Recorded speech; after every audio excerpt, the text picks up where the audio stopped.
Bom, meninos, a nossa aula de hoje é bem tranquila, tá? Eu acho, assim, o tema um pouco mais fácil que a insuficiência renal aguda, acho um pouco mais fácil de compreender. Acredito que vocês vão gostar também, tá bom? Então, na nossa aula de ontem, a gente estudou a respeito da insuficiência renal aguda, né? A gente viu que a insuficiência renal aguda é uma alteração na função renal, na produção de urina, né? Mas que é um processo que pode ser curado, né? Que pode ser tratado, onde o paciente ele vai ter o retorno dessa sua função renal. Agora a gente vai ver que na insuficiência renal crônica, esse retorno da função renal ele não vai acontecer, tá? O paciente ele vai precisar fazer o uso de terapias de substituição renal, como terapias de hemodiálise, de diálise peritoneal, para poder realizar, né, substituir a função dos rins, função esta que está prejudicada, tá? Então, a principal diferença entre a insuficiência renal aguda e a insuficiência renal crônica é o processo de evolução da doença. Então, na primeira, na aguda, a gente viu que o paciente, ele em sua maioria, na maioria das vezes, um paciente que recebe o diagnóstico de insuficiência renal aguda, se ele realizar o tratamento de maneira adequada, identificar a causa dessa insuficiência renal, a gente consegue o retorno da função dos rins. Diferente da insuficiência renal crônica, né, onde o paciente ele não vai apresentar essa evolução positiva, esse retorno da função renal. Essa é a principal diferença entre essas duas patologias, tá? Então, na nossa aula de hoje, o nosso tema principal será da insuficiência renal crônica. Pode ser conhecida também por vocês como doença renal terminal. Quando um paciente apresenta uma lesão renal sustentada, o suficiente para exigir terapia de substituição renal em base permanente, isso significa que ele evoluiu para o quinto estágio, ou estágio final da doença renal crônica, também designado como insuficiência renal crônica ou doença renal terminal, tá? Então, quando um paciente ele apresenta uma lesão no rim de maneira muito agressiva, na qual ele vai precisar realizar essa terapia renal substitutiva de forma permanente, ou seja, realizar hemodiálise, diálise peritoneal para o resto da vida daquele paciente, então a gente caracteriza o quadro patológico desse paciente como doença renal terminal. Quais são aí as possíveis causas, né? O que pode levar um paciente a ter essa doença renal terminal? Diversas alterações nos rins podem encaminhar para uma insuficiência renal crônica. Por exemplo, se um paciente ele está com uma insuficiência renal aguda, mas não foi possível identificar a causa, o paciente não está apresentando bom prognóstico, não está apresentando melhora no quadro, o que vai acontecer? Né? O que vem acontecer com esse paciente é possivelmente evoluir para uma possível insuficiência renal crônica, tá? Então, diversas as patologias podem vir a levar a essa doença renal terminal.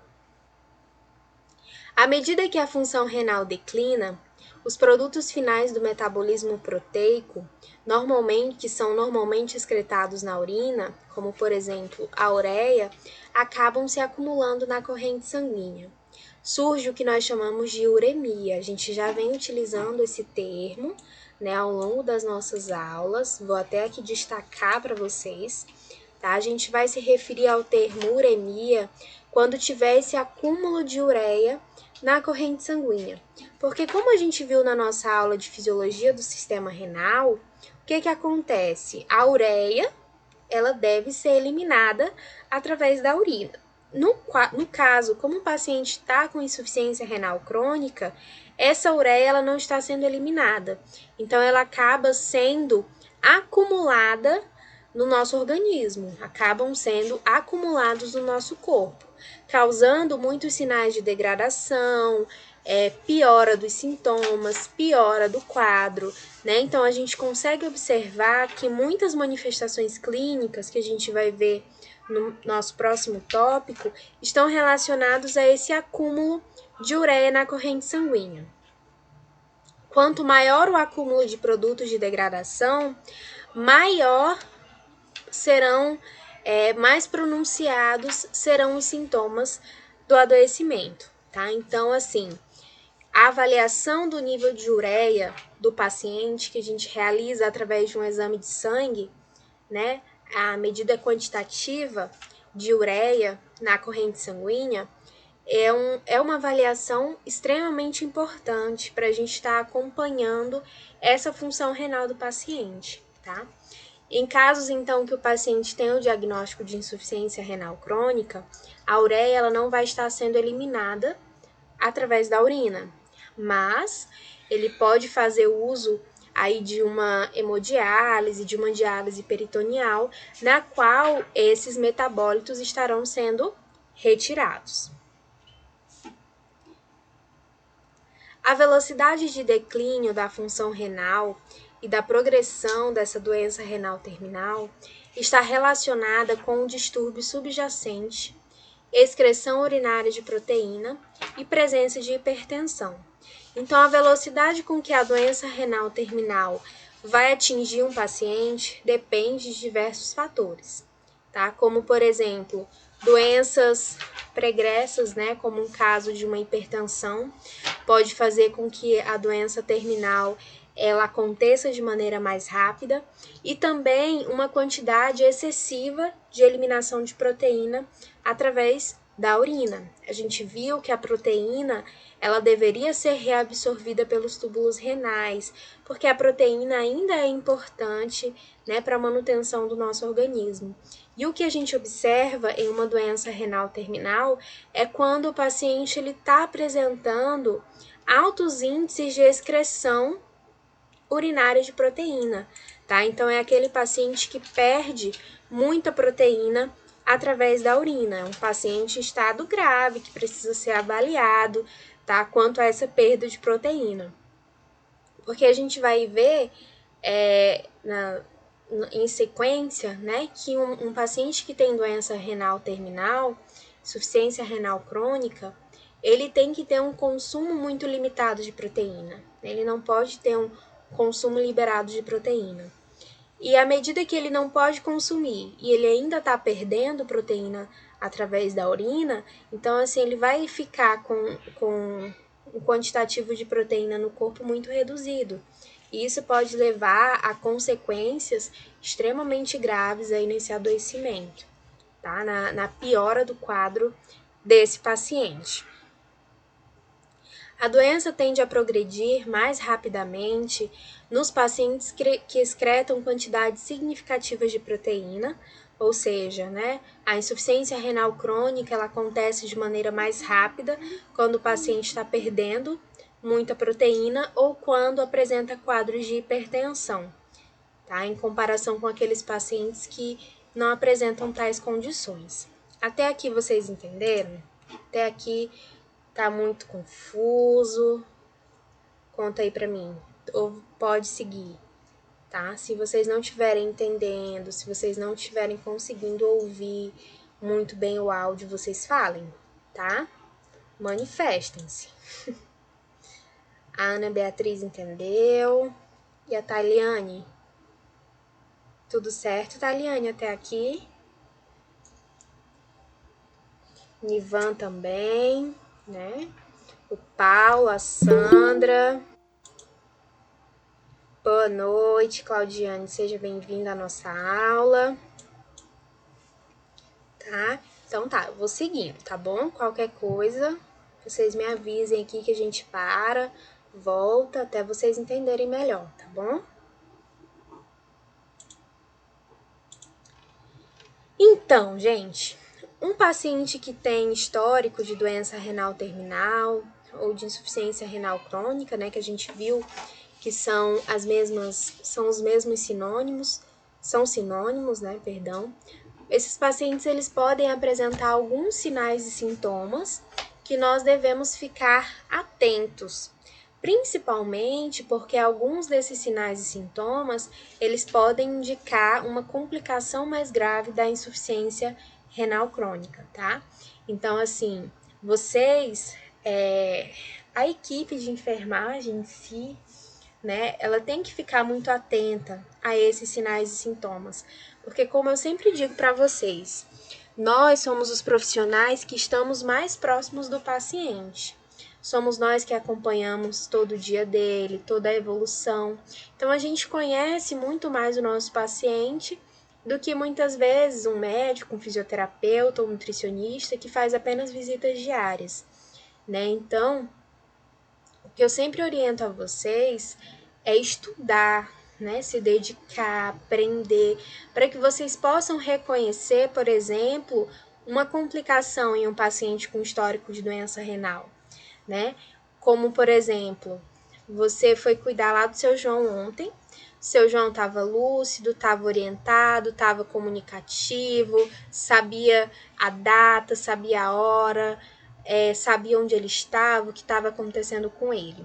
No outro dia que você foi receber o seu João, você já recebeu ele um paciente confuso, desorientado em tempo, desorientado em espaço, que não tinha noção lógica do local em que ele estava. Opa, então peraí.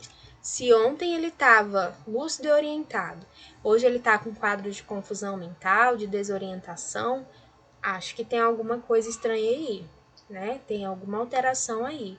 Então, são alguns parâmetros que a gente tem que ter noção para poder reconhecer e cuidar melhor do nosso paciente. Agora, se você quer ser um profissional que só vai lá, afere uma pressão, administra um medicamento, você vai ser um profissional limitado. Você não vai estar cuidando, você não vai estar prestando o cuidado do qual o seu paciente precisa. Ah, professor, então a gente já vai sair daqui sabendo de tudo?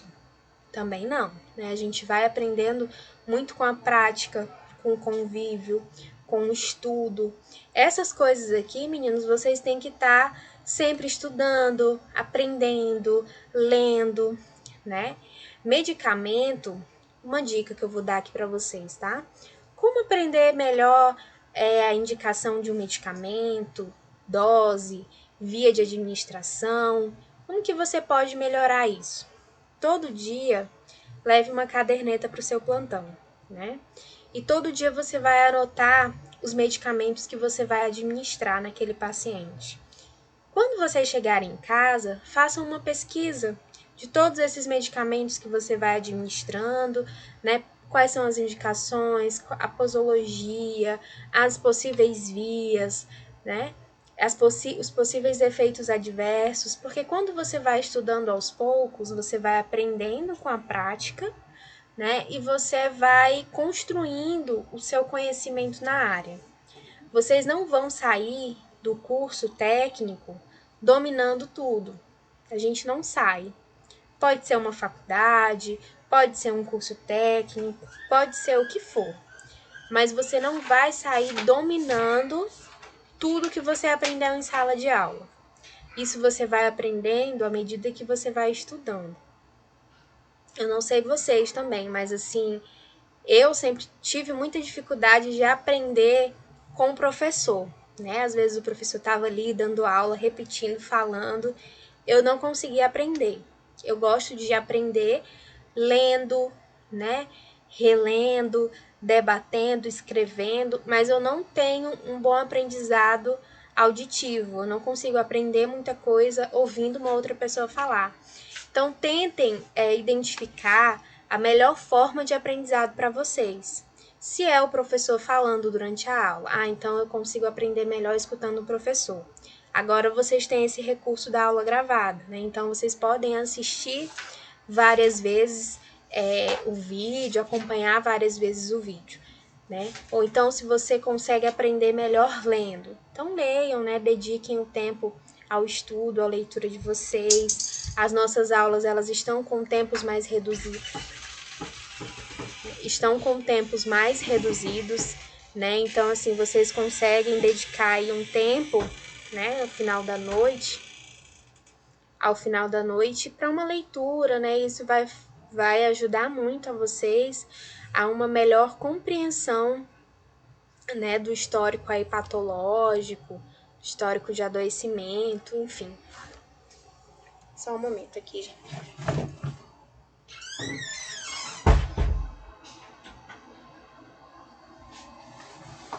Então vamos lá, né? Seguir as principais alterações, né? Que eu quero que vocês saibam bem, de maneira bem clara, tá? Esses principais sinais e sintomas.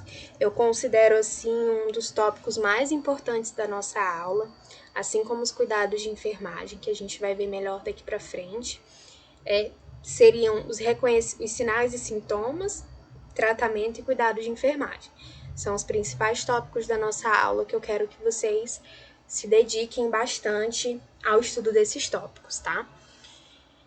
Então, dentre as alterações neurológicas, nós temos algumas alterações como fraqueza e fadiga, confusão, incapacidade de concentração, desorientação, tremores, convulsões, asterix, que está relacionada aí também a uma a um, aos tremores nas mãos, tá? Nos membros superiores, inquietação das pernas, queimação das plantas dos pés e alterações do comportamento. Então, assim, esses são alguns sinais de alerta, né, que nós precisamos ficar atentos, porque pode indicar uma possível complicação aí mais severa ao nível neurológico. Possivelmente, a terapia renal substitutiva não está sendo efetiva o suficiente, né? O processo de filtração precisa melhorar, os exames laboratoriais dos pacientes podem ainda estar alterados, altamente alterados. Então, são algumas condições aí que nós precisamos observar nos nossos pacientes. Alterações tegumentares, como cor cinza bronzeada na pele, pele seca e escamosa, o paciente ele vai ter muita perda de hidratação da pele, tá? Prurido, o prurido ele é um nome bonito para coceira, tá? Então ele é um nome técnico para coceira. Nós vamos utilizar esse termo prurido. Equimoses púrpuras, que são algumas manchas hematológicas, né, presentes na pele, que pode atingir esses pacientes renais. As unhas fibras e quebradiças, principalmente ligadas aí à perda de proteína, né, um paciente que vai estar perdendo muita proteína. Só um minuto, gente. Uma ligação aqui estranha, deixa eu ver aqui o que é. Alô? Alô? Oi, oi, oi?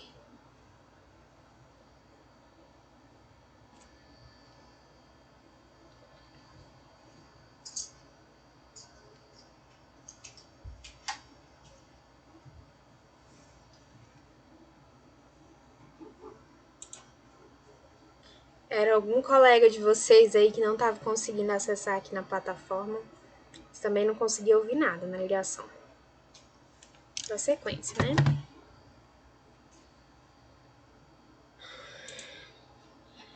As unhas finas e quebradiças, meninos, que pode estar aí relacionada principalmente a essa perda de proteína, né, que o paciente pode vir apresentar através da urina. Pelos também ásperos e finos, pelos mesmos motivos. O paciente também pode vir a ter alterações cardiovasculares, como hipertensão, né? O que seria hipertensão? O aumento da pressão, tá? Nos capilares sanguíneos. Edema, o inchaço, o acúmulo de líquido nas regiões dos pés, das mãos e na região sacral. Essa região sacral aqui é a região abaixo da nossa coluna, tá? Então, o paciente ele também pode vir a ter acúmulo de líquido nessas regiões. Edema periorbital, que é um inchaço aqui ao redor dos olhos. Atrito pericárdico, que são alterações no pericárdio, que é um tecido que reveste o coração. Veias do pescoço engurgitadas, então a gente pode observar que as veias na região aqui do pescoço desses pacientes, eles podem estar mais inchados, tá? Você consegue perceber o inchaço aqui da região dessas veias. Pericardite, que é a inflamação do pericárdio, que é essa camada que eu falei para vocês que reveste o coração. O derrame pericárdico, que é o acúmulo de líquido no pericárdio, tamponamento, hiperpotassemia. Aqui eu quero dar um destaque para vocês muito importante, tá? De hiperpotassemia. O que é que significa hiperpotassemia? Anotem aí nas anotações de vocês. Hiperpotassemia é um termo que refere a um aumento de potássio na corrente sanguínea, tá? Então, nós vamos ter mais potássio na nossa circulação do que o normal. E o que isso tem a ver, né? Qual será a consequência desse aumento de potássio? Esse aumento de potássio pode levar o paciente a ter alterações como arritmias cardíacas, tá? Então, o coração ele começa a bater fora de ritmo. Convulsão, a gente viu aqui, né, que o paciente ele tem altos riscos de convulsão e de tremores. Essa convulsão, esse tremor pode estar relacionado aqui com esse aumento do nível de potássio, tá? Então, essa hiperpotassemia, ela pode levar, né, a uma crise convulsiva, tá? A arritmias cardíacas, enfim. Tá? Então, a gente precisa ter um controle muito rigoroso desse nível de potássio na corrente sanguínea. Hiperlipidemia, né? O que significa essa hiperlipidemia? É um aumento dos níveis de lipídios, né, de gordura, na corrente sanguínea também, que pode vir a trazer outras consequências muito graves, como, por exemplo, um infarto agudo do miocárdio, né? O paciente pode vir a infartar devido a esses altos níveis de lipídios na corrente sanguínea. Alterações pulmonares, né? Então, o que pode vir a ter, né? Uma alteração pulmonar, o que tem a ver uma alteração no pulmão com uma insuficiência renal crônica? Tudo a ver, né? Porque assim, a gente viu que o rim é responsável pela eliminação de líquidos e de eletrólitos, né? Como sódio, cloreto, potássio, ureia, creatinina. E a gente observou que muitos pacientes que têm essa insuficiência renal pode vir a ter um acúmulo de líquidos, né? Porque já que ele não está eliminando esse líquido ele vai sendo acumulado nos nossos tecidos. Né? Ele pode vir a ser acumulado nos nossos tecidos, levando aí à formação de edema. A mesma coisa pode vir a acontecer no pulmão. Tá? Esse acúmulo de líquidos também pode estar presente no pulmão, fazendo com que o paciente possa vir a ter falta de ar, aumento da frequência cardíaca, presença de escarro, de estertores. Estertores são os barulhinhos que a gente escuta, né, ao fazer a ausculta pulmonar, tá? Alterações gastrointestinais, que são muito comuns, tá? Como, por exemplo, o odor de amônia no hálito. Então, é um paciente que tem hálito urêmico, você sente o fedor, tá? No hálito do paciente, não é falta de higiene, não é porque o paciente não escovou os dentes, é uma característica da doença mesmo, a presença aí desse fedor urêmico. A gente observa também um caso semelhante, tá? Por outros motivos, por outras consequências, mas eu acredito que vocês, como é mais comum, mais frequente, então vocês já tenham mais convivência, por exemplo, com pacientes com diabetes, né?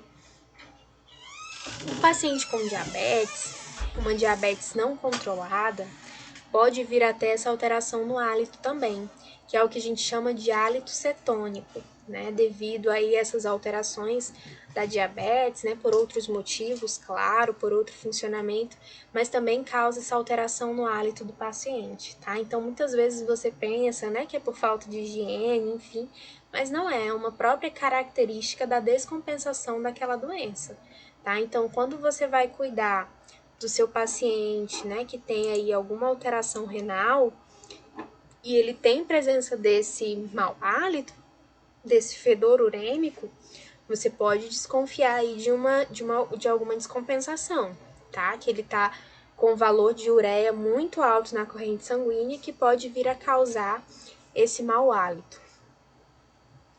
Gosto metálico na boca, tá? Ulcerações e sangramentos.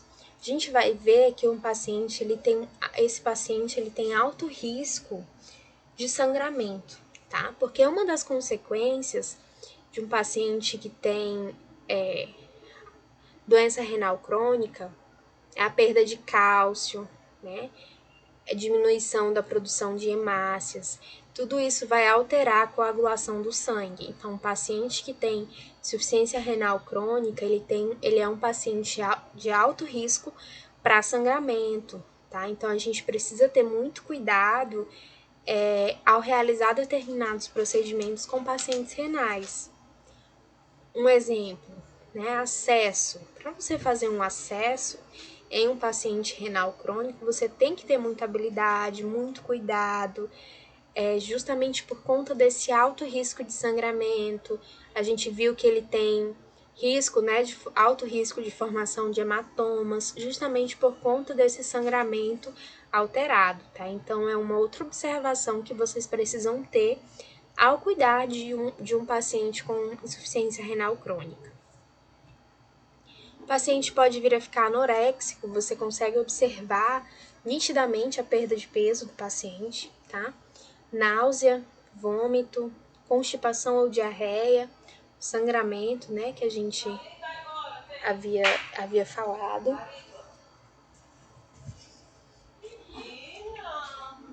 Casos de anemia, né, porque é um paciente que vai ter essa alteração hematológica. A gente viu que dentre as funções dos rins estão a atuação no processo de formação das hemácias, né, dos eritrócitos.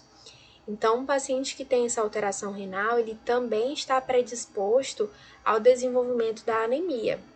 Essa anemia pode ser tanto devido a essa disfunção essa disfunção renal ou devido à própria alimentação, porque a alimentação do paciente que tem essa doença renal vai ser uma alimentação altamente rigorosa, né? Muitas vezes o paciente não sente fome, tem problema de náusea, de vômito, de anorexia.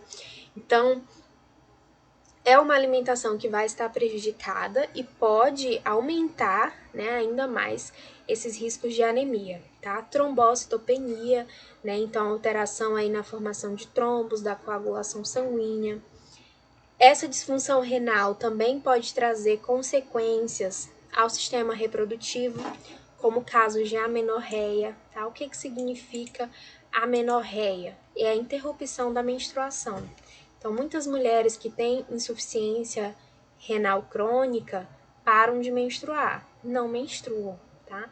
Devido aí a uma consequência dessa função renal.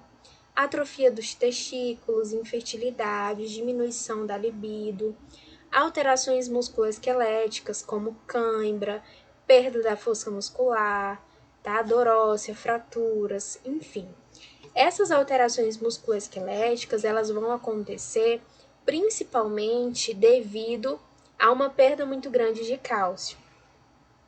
Então, o paciente ele não vai ter a reabsorção de cálcio, tá? Então, ele vai ter uma quantidade reduzida de cálcio na corrente sanguínea, o que pode causar esses problemas de fraturas, de perda de força muscular, de cãibra, tá bom? Devido justamente a essa perda quantitativa de cálcio da corrente sanguínea. Então, a gente conseguiu observar aqui, meninos, a gravidade de uma insuficiência renal crônica, né? Então, quando um paciente ele tem alteração renal, ele vai ter consequências em todos os seus sistemas fisiológicos. Neurológico, cardiovascular, tegumentar, reprodutivo, né? Enfim, a insuficiência renal crônica vai trazer consequências extremamente graves a esse paciente. Então, por isso a importância de um acompanhamento efetivo. Esse paciente ele tem que estar sempre sendo acompanhado por um médico, por uma equipe de enfermagem, tem que realizar o processo de diálise de maneira correta, supervisionada, tá? Justamente para poder prevenir todos esses sinais e sintomas e essas complicações que a gente viu aqui, tá bom?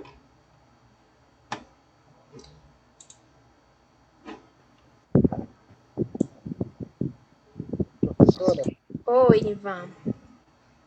esse pé caído aí, o que quer dizer esse pé caído aí? Qual é a situação dele? Tá, Eu vou não, mostrar aqui uma foto para vocês, tá? ok, porque eu dei pesquisando também não consegui encontrar nada parecido. Eu gostaria de saber o que se trata. Sim, vou mostrar aqui para vocês.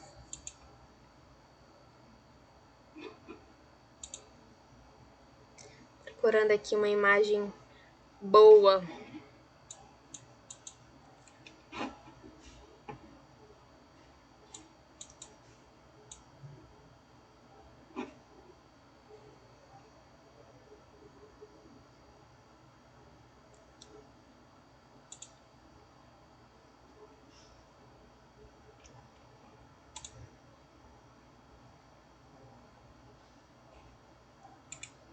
Abrindo aqui uma imagem para vocês.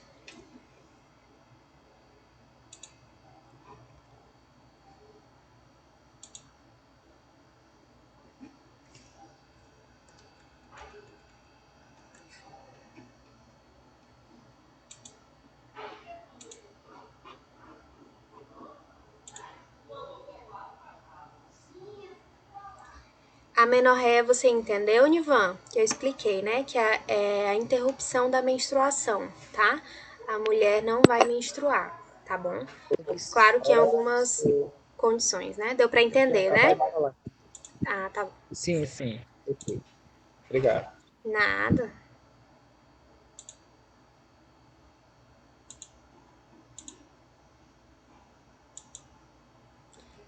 Apareceu aí para vocês a imagem?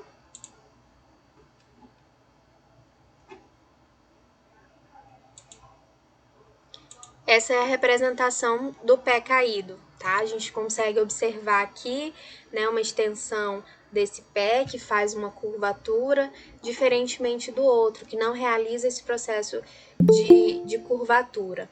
Isso vai acontecer, meninos, devido a toda essa alteração óssea e muscular que o paciente vai ter, tá? Ele vai ter uma perda muito grande de cálcio, que vai modificar tanto a estrutura óssea quanto a parte muscular. Porque para que o nosso pé fique nessa posição levantada, a gente precisa da atuação óssea e da contratura muscular. Diferentemente dessa imagem que a gente pode observar aqui, né, onde o pé ele não está apresentando esse processo de contração, tá? Devido justamente aí essa alteração muscular e esquelética que o paciente vai apresentar, tá bom? Deu para entender melhor agora?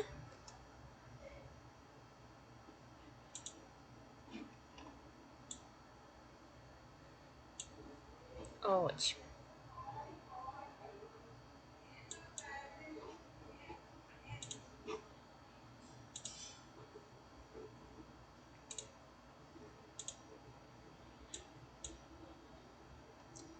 Histórico e achado diagnóstico, né? A gente vai ter uma aula específica, tá, para os diagnósticos que são realizados, né, para avaliação da função renal. Mas aqui eu acho importante vocês, né, se aprofundarem, observarem em relação à insuficiência renal crônica. A gente vai observar uma redução da taxa de filtração glomerular. Lembram lá do desenho de vocês que vocês representaram um glomérulo e por esse glomérulo era realizada a filtração do sangue e a formação da urina. o que vai acontecer? Nós vamos ter uma diminuição desse processo de filtração. E com isso, nós vamos ter a elevação dos níveis séricos de ureia e de creatinina, né? Um tópico que eu tô sempre batendo na tecla com vocês aí, né? Dos níveis aumentados de creatinina e ureia na corrente sanguínea. Porque o paciente ele deveria eliminar essa ureia e a creatinina através da urina. Só que como nós vamos ter uma formação de urina reduzida, o paciente vai estar com uma taxa de filtração glomerular reduzida, consequentemente, essa creatinina e ureia acaba sendo acumulada na corrente sanguínea, tá? A gente pode perceber também, nessa alteração da filtração glomerular, né, a perda de proteína, tá, no paciente. O paciente vai perder proteína através da urina. Os valores de creatinina e de ureia, a gente vai fazer a avaliação através de um exame de sangue, tá? O paciente faz uma coleta de exame de sangue, no laboratório eles fazem essa medição do volume circulante de creatina e de ureia. Se esses valores estiverem aumentados, né, podem ser indicativos aí de uma alteração da função renal.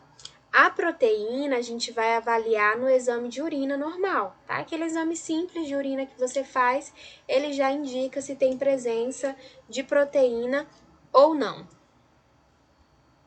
Uma outra característica que a gente vai observar também é a retenção de sódio e de água. Então, o paciente ele vai ter uma maior retenção de líquidos, certo? Essa retenção de líquidos, ela vai acontecer porque a gente elimina o líquido do nosso corpo, principalmente através da urina, né? Existem outras formas, respiração, transpiração, evacuação, mas a urina é um dos principais métodos de perdas de líquidos do nosso corpo. Se eu não vou estar urinando ou se essa urina está reduzida a um nível muito crítico, esse líquido ele fica acumulado no meu corpo.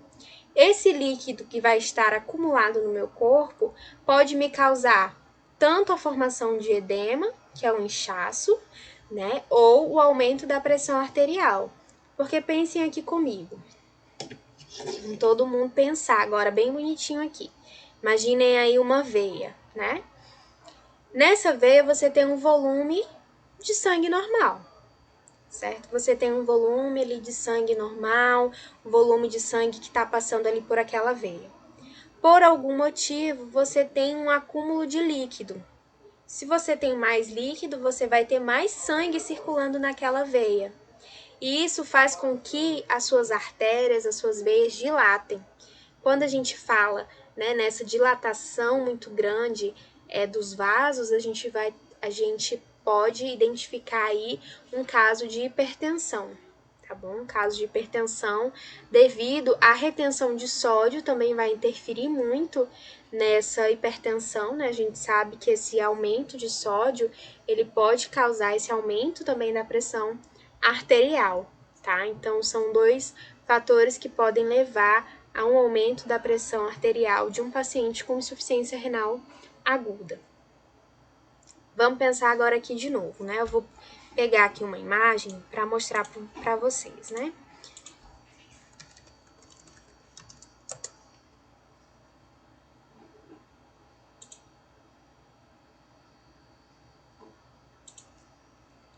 Procurar aqui uma imagem de um coração para a gente estudar ele.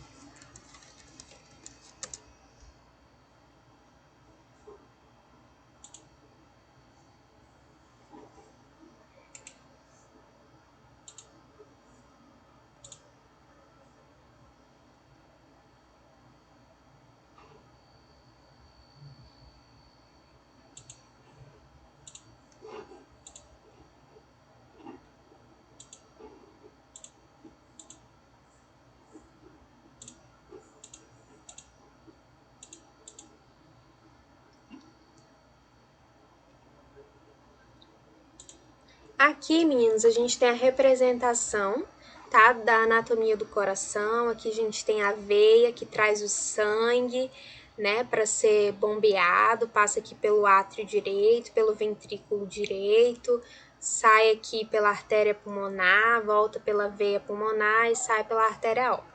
Isso aqui vocês vão entender melhor em anatomia e fisiologia. Mas vamos entender que o sangue entra por aqui, vai para o pulmão, volta do pulmão e sai pela aorta, tá? É mais ou menos assim que flui o sangue no nosso coração. O que vai acontecer? O nosso coração, ele tem um volume X de sangue que ele consegue bombear, certo? Ele bombeia um volume determinado de sangue por minuto.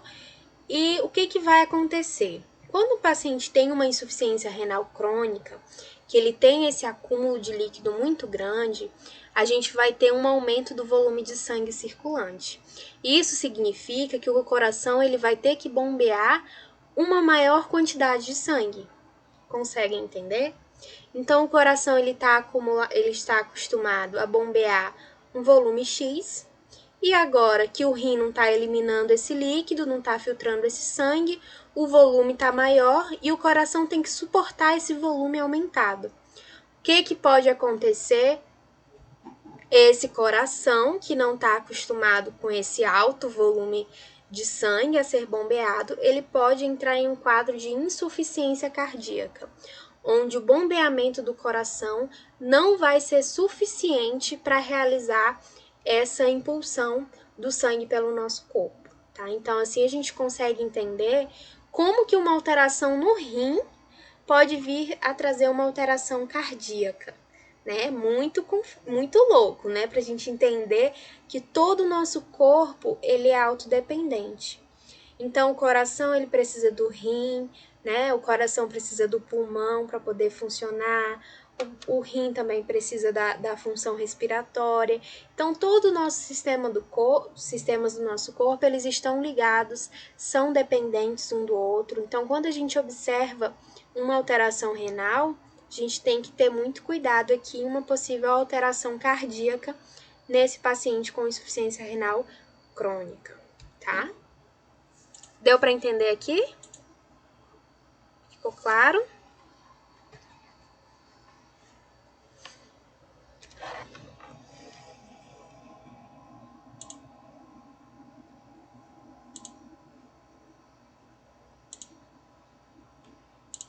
Então, vamos lá, dar continuidade aqui, né?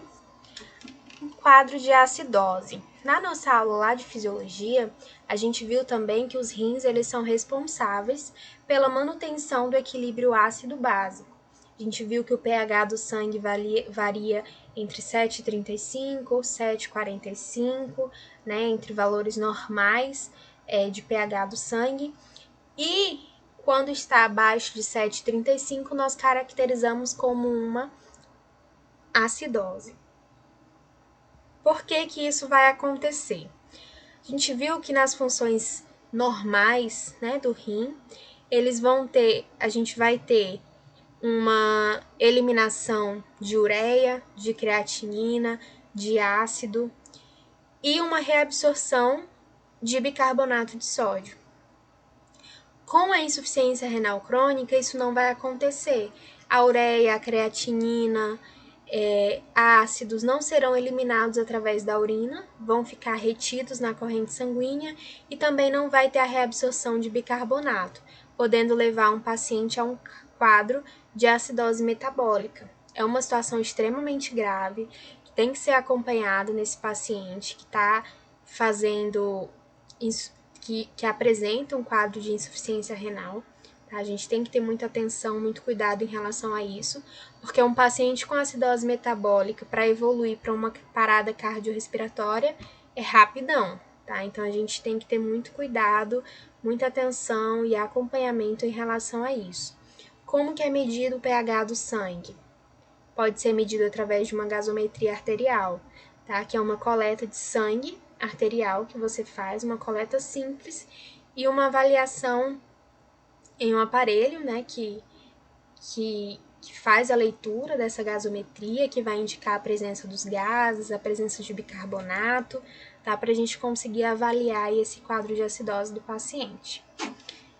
Uma outra complicação que a gente pode observar, né, é um quadro de anemia, justamente por conta da produção inadequada de eritropoetina Então, nós vamos ter uma alteração na formação dos eritrócitos, que são conhecidas como hemácia, né, o que pode sujeitar o paciente a altos riscos aí de hemorragia, tá? Então, o paciente normalmente, quando ele tem o diagnóstico de insuficiência renal crônica, ele pode precisar aí de uma suplementação farmacológica, então ele vai tomar eritropoetina, tá? Para ajudar aí no controle da anemia. Desequilíbrio de cálcio e de fósforo, como eu havia já comentado e adiantado essa informação para vocês, né? Um paciente que tem insuficiência renal crônica, ele pode vir a ter também essa alteração de cálcio, tá? Um valor reduzido aí de cálcio na corrente sanguínea, tá bom? E que vai trazer consequências musculares e esqueléticas a esse paciente.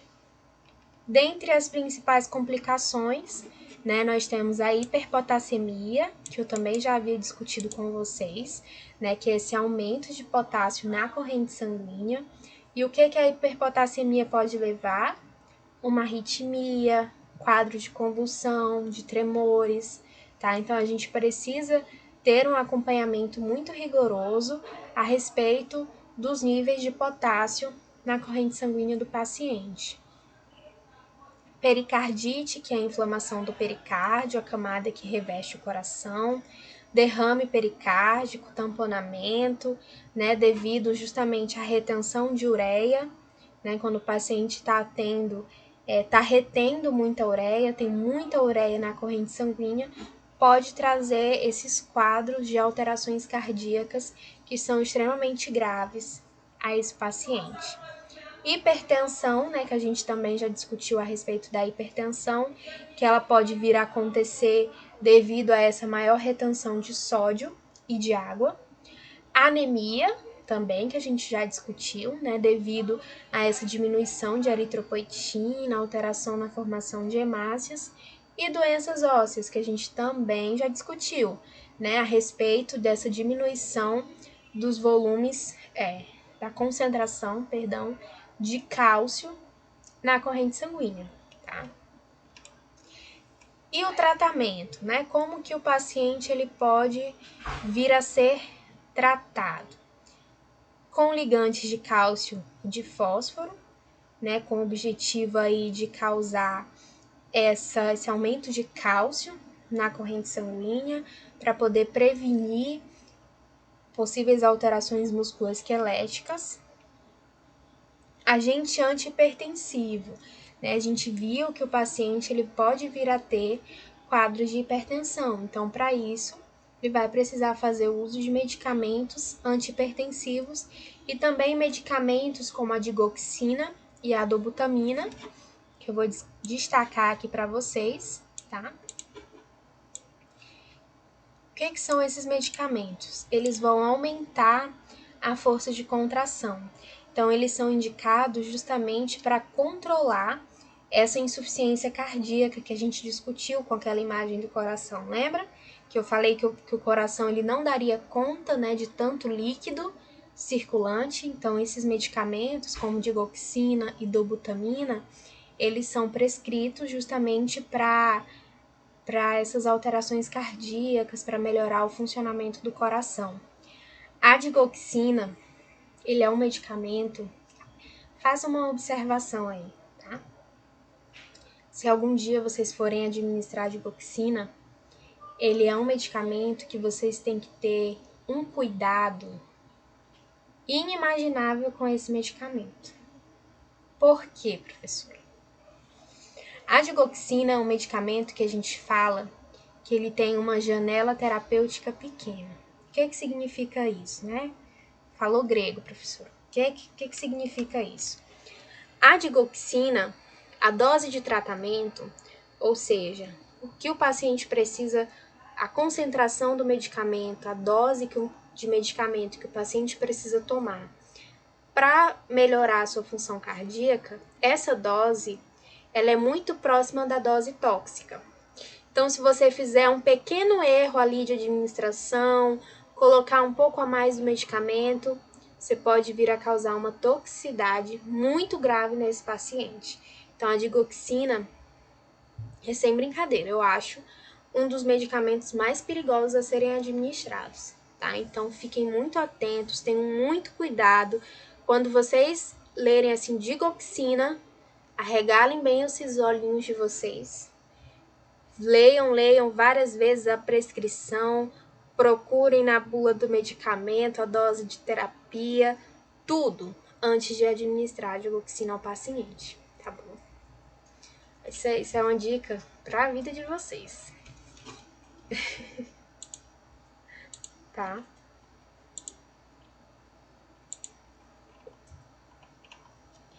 Agentes anticonvulsivantes. A gente viu também que o paciente com insuficiência renal crônica, ele vai ter um aumento de potássio que pode levar à crise convulsiva, né? Dentre outras alterações fisiológicas, aumento de nível de ureia, alteração de eletrólitos, enfim. Então ele vai precisar, né? Ele pode precisar de alguns medicamentos, como o diazepam e a fenitoína, que são fármacos anticonvulsivantes, tá? Tanto para prevenir quanto para controlar uma convulsão. As grades laterais do leito devem estar sempre elevadas. Isso daqui também é uma dica para a vida de vocês. Paciente que está internado, gente, paciente que está internado, pode ser na enfermaria, pode estar lúcido, pode estar consciente, pode estar perambulando, falando pelos cotovelos, mas a grade do paciente é sempre 24 horas, a todo momento, exceto quando você precisar fazer algum procedimento. Mas as grades laterais do paciente são a todo momento elevada. Ah, professor, o paciente está lúcido, está orientado. Não importa, é grade elevada. Porque se esse paciente vier a sofrer algum acidente, cair do leito, se machucar, enfim, né? São diversas as complicações que podem ter aí por conta de uma queda. A responsabilidade é sua, tá? Então, assim, por medida de precaução, mantenham grades elevadas. Se a grade está ali, ela é para ser utilizada, né? Em casos de pacientes que têm alto risco de ter convulsão, essas grades elas também precisam ser acolchoadas, porque no momento ali de uma crise convulsiva, o paciente ele pode vir a se machucar, tá? Vir a se ferir, enfim, nessas grades, tá? Então é uma informação aí muito importante, né? A administração de eritropoetina, essa administração vai ser indicada para pacientes que estão com níveis baixos de hematócrito, né? Então o médico vai lá solicitar o exame de sangue, né? Então ele vê que o hematócrito está baixo. Então o paciente está com anemia, né? Quando o hematócrito, ele ainda nos diz aqui um hematócrito, né? Que é um valor lá que tem lá no exame de sangue. Pois se vocês tiverem algum exame aí na casa de vocês, deem uma olhada, tá? E vocês vão ver que um dos valores que estão escritos lá é o valor de hematócrito. Esse hematócrito baixo, como aqui no caso ele nos indicou, de 30%, ele nos indica um quadro de anemia. Então, o paciente com insuficiência renal crônica, ele pode iniciar, né, uma terapia com eritropoetina até que o valor de hematócrito a ser atingido seja de 33 a 38%, com uma hemoglobina de 12 gramas por decilitro, tá? O que geralmente vai aliviar aí os sintomas da anemia. Como é feita essa administração?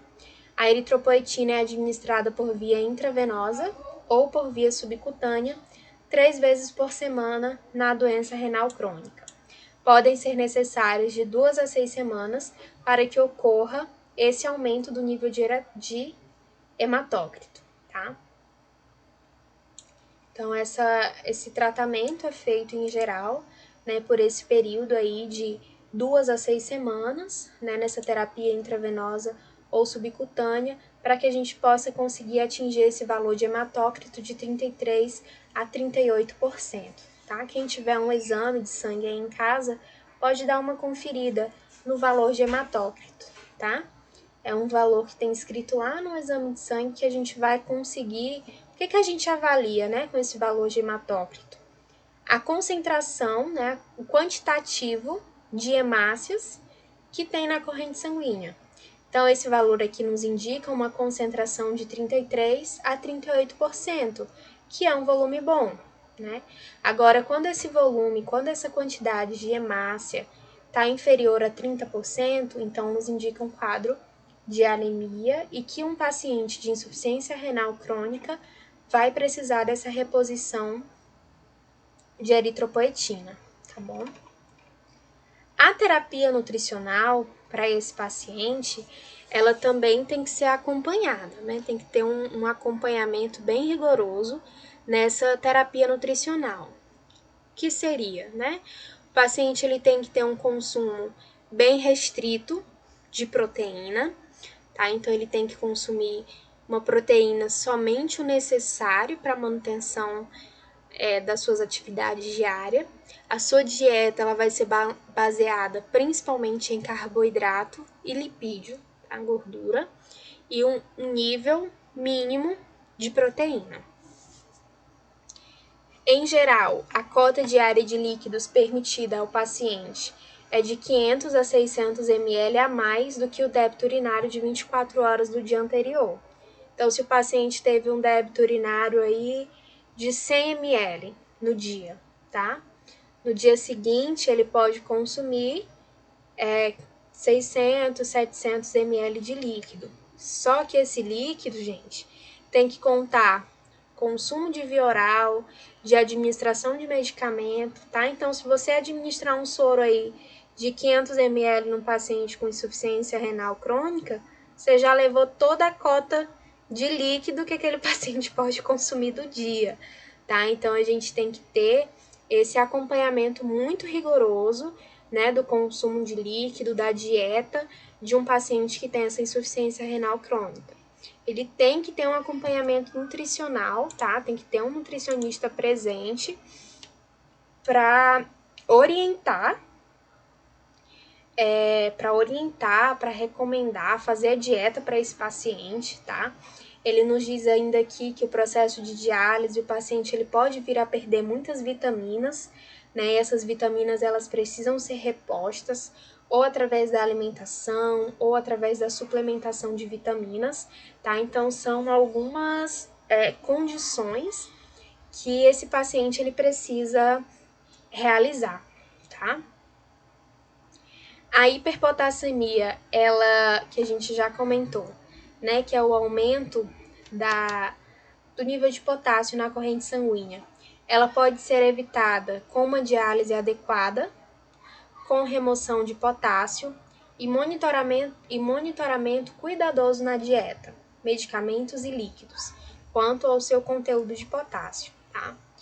Em relação aos cuidados de enfermagem, né, meninos, a diálise um paciente que tem insuficiência renal crônica, ele vai precisar da realização de diálise, seja hemodiálise, diálise peritoneal, enfim. A gente vai ter uma aula só para aprender esses tipos de diálise, tá? Um paciente com insuficiência renal crônica, ele vai precisar da realização dessas terapias. Os cuidados de enfermagem para um paciente com doença renal terminal é muito semelhante aos cuidados de enfermagem que a gente estudou na aguda, tá?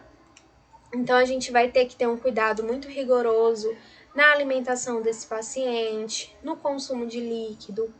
O balanço hídrico é essencial, né? Então, o balanço hídrico é aquele documento onde você vai registrar o consumo de líquido, quanto de líquido o paciente consumiu, quanto ele perdeu, tá? Seja de forma insensível, que a gente chama, através da respiração, da transpiração, né? Todas essas formas de consumo e de perda de líquido precisam ser, então, aí monitoradas, tá? O acompanhamento do peso do paciente também é muito importante, né? Porque através do peso a gente consegue acompanhar se o paciente tá ou não tá retendo líquido. Um exemplo que eu posso, né? Uma aplicação aí na prática, né? De tais circunstâncias. As meninas vão entender muito bem isso.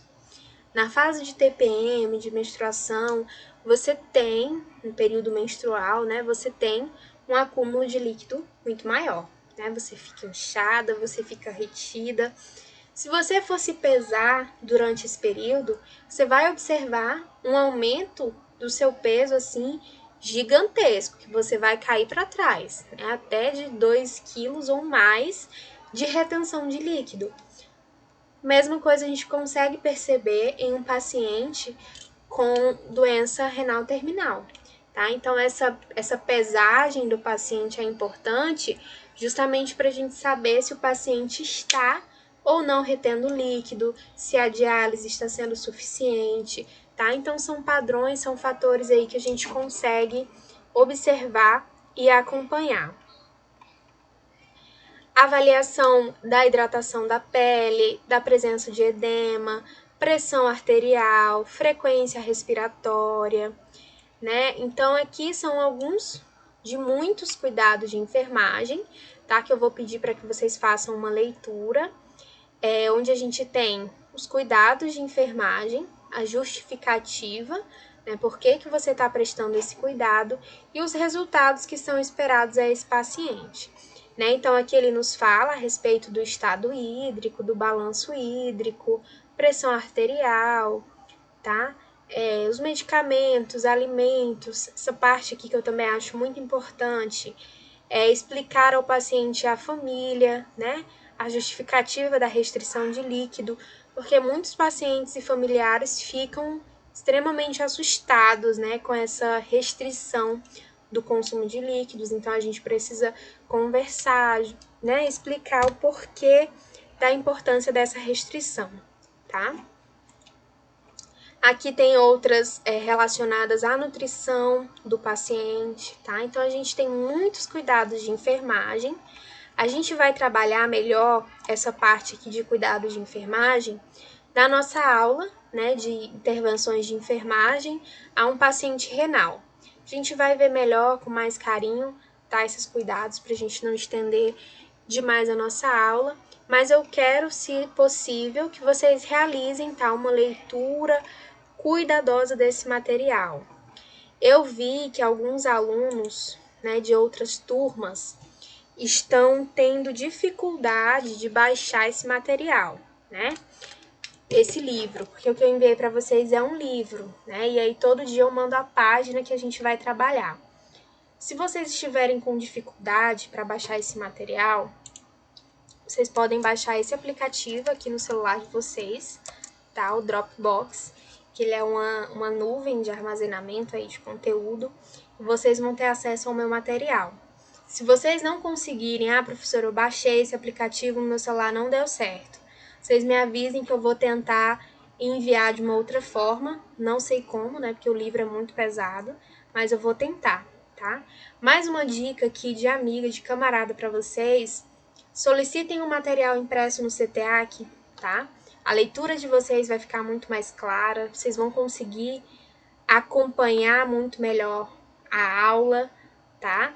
Com material impresso. Deu certo, Nivan? Que bom. Né? Então, assim, vocês vão conseguir acompanhar muito melhor a aula com esse material impresso. Eu, particularmente, né, sou aí de uma idade, né, mais antiga, gosto de fazer leitura, né, em papel, de riscar. Acho que vai ajudar muito vocês também. A gente está disponibilizando esse material de maneira gratuita lá no CTEAC. Combinado? Alguma dúvida, alguma pergunta, alguma crítica construtiva?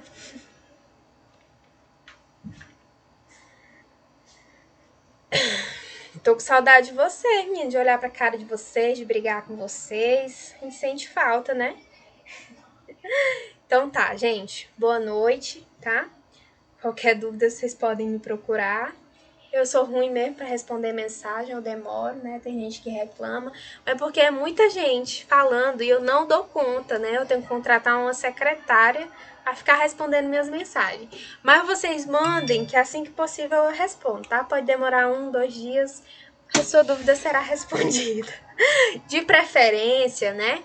Ó, passei a aula de hoje, né? Vocês têm um tempinho, né, o restante da noite aí, que vocês iam ficar lá no CTEAC até às 10, façam uma leitura desse material. E na aula de amanhã, tragam as dúvidas, que essas dúvidas serão respondidas, tá bom? Ou então mandem aqui no celular que assim que possível eu respondo, tá? Porque é muita gente e eu me perco no meio de tanta mensagem, mas eu me esforço. Tá bom, gente? Boa noite a todos. Aguardo vocês amanhã, tá? Eu vou mandar aqui no grupo, tá, Bia? Que vocês possam acompanhar, tá bom? Beijo, gente. Boa noite. Tchau, tchau.